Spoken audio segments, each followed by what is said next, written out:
the challenge for most of our marriages is that we're selfish people married to selfish people.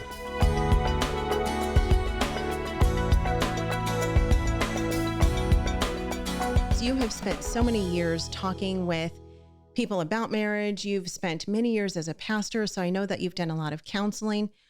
What have you found to be the most difficult part of marriage that most people face? Well, if you're sitting down with folks in marriage counseling and you ask them what are the challenges that are going on in your marriage, you'll often get responses like communication is an issue. We don't agree on the kids, money issues.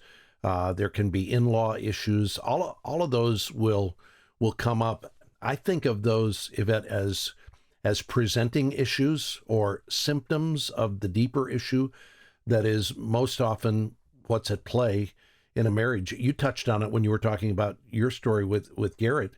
The challenge for most of our marriages is that we're selfish people married to selfish people. Yeah. Both of us have this innate selfishness that we bring to the relationship and say, I know the right way for this to be done.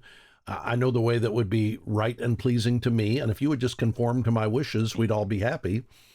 And that's where the clash often comes in. I've said to couples for years, if we could probably solve 85% of the marriage issues in most marriages today, if couples would apply one Bible verse in their marriage, and that's Philippians 2:3, which says, do nothing from selfishness. And by the way, the Greek word for nothing there means nothing. Yeah. do nothing from selfishness or conceit, empty conceit, but with humility, let each of you regard one another as more important than himself. It goes on to say, don't just look out for your own interests, but look out for the interests of others. And most of the time in a marriage, somebody has gotten so fixated on it has to be done my way. My way is right. I think I know what's true. This is my preference. If you don't yield to my preference, we get locked up because things aren't going the way we think they should go. And we don't stop and ask the question, what way does God want this to go? Mm-hmm. What would please God when it comes to marriage? We're just thinking, what would please me when it comes to marriage? Now, it has to be both people in a marriage who are committed to this idea of being other-centered, being God-centered first, then being other-centered in a marriage. All it takes is one person who is committed to their selfishness for there to be disruption in a marriage relationship. But I have found, in my own experience, I have a much better eye for identifying selfishness in Mary Ann than identifying it myself. I see it more clearly in her than I see it in me. And I shouldn't be surprised. Jesus said, you're good at seeing specks in somebody else's eye, and you can't see the log in your own eye.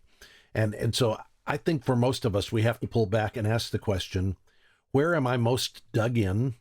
Where am I most committed to it has to be done my way? And is that because it's what God says, or is it because that's my preference? Most of us think, well, if it's my preference, I'm sure it's God's preference too. And we're committed to things. I'll just say this, Mary Ann and I have learned over the years, this thing that we've said to one another, different isn't always wrong. Sometimes it's just different. Yeah. And Mary Ann is quick to say, sometimes it's wrong, and she's right. Mm-hmm. But if we go to Baskin Robbins and I say, I would like Rocky Road, and she says, who would ever eat Rocky Road? Why would you want nuts in your ice cream or marshmallows? Who wants marshmallows in their ice cream? What she's saying is, that's not my preference, but that doesn't mean Rocky Road is wrong. Right. So we have to learn how to let preferences go and just be generous with our preferences. And let's get dug in on the things that matter to God and let go of the things that are just preferences on our part.